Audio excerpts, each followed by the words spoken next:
ಅಲ್ಲ ಕಂಡ್ರು, ಒಂದು ಮಾತನ್ನು ಕೇಳ್ತೀನಿ. ಪಾಪ ಉಪೇಂದ್ರರವರು ಆನ್ಲೈನ್ನಲ್ಲೇ ಪ್ರಜಾಕೀಯ ಪಕ್ಷವನ್ನು ಕಟ್ಟಿದ್ರು, ಆನ್ಲೈನಲ್ಲೇ ಪ್ರಜಾಕೀಯ ಪಕ್ಷದ ಬಗ್ಗೆ ವಿಚಾರಗಳನ್ನು ತಿಳಿಸ್ತಾ ಇದ್ದಾರೆ. ಅಷ್ಟೆಲ್ಲ ತಿಳಿಸ್ಕೊಟ್ರು ಪ್ರಜಾಕೀಯ ಪಕ್ಷದ ವಿಚಾರಗಳನ್ನೇ ನಿಮಗೆ ಸರಿಯಾಗಿ ಅರ್ಥವಾಗಲಿಲ್ಲ.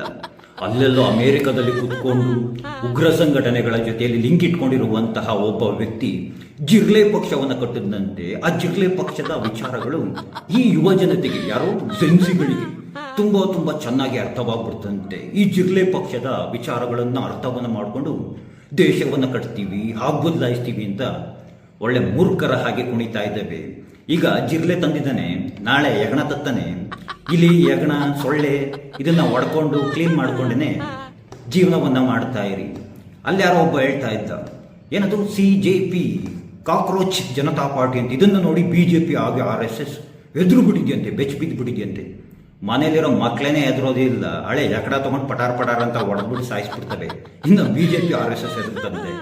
ನೀವೆಲ್ಲ ಯಾವ ರೀತಿಯಾಗಿ ಅಂದರೆ, ಈ ಮಳೆ ಬಂದಾಗ ನೆಲದಿಂದ ಹುಟ್ಟುವಂತಹ ಇರುವೆ ಚಿಟ್ಟೆಗಳಿದ್ದ ಹಾಗೆ ಮಳೆ ಬಂದಾಗ ಮಾತ್ರ ಉಟ್ಕೋತೀರ, ಆಮೇಲೆ ಯಾವ್ದಾರ ಬೆಂಕಿ ಬಳಿಗೋ ಎಲ್ಲೋ ಹೋಗಿ ಸುಟ್ಟೋಗಿ ಭಸ್ಮ ಆಗ್ಬಿಡ್ತೀರ. ಯುವ ಜನತೆ ಬಕ್ರ ಆಗ್ಬೇಡಿ, ಮೂರ್ಖರಾಗ್ಬೇಡಿ.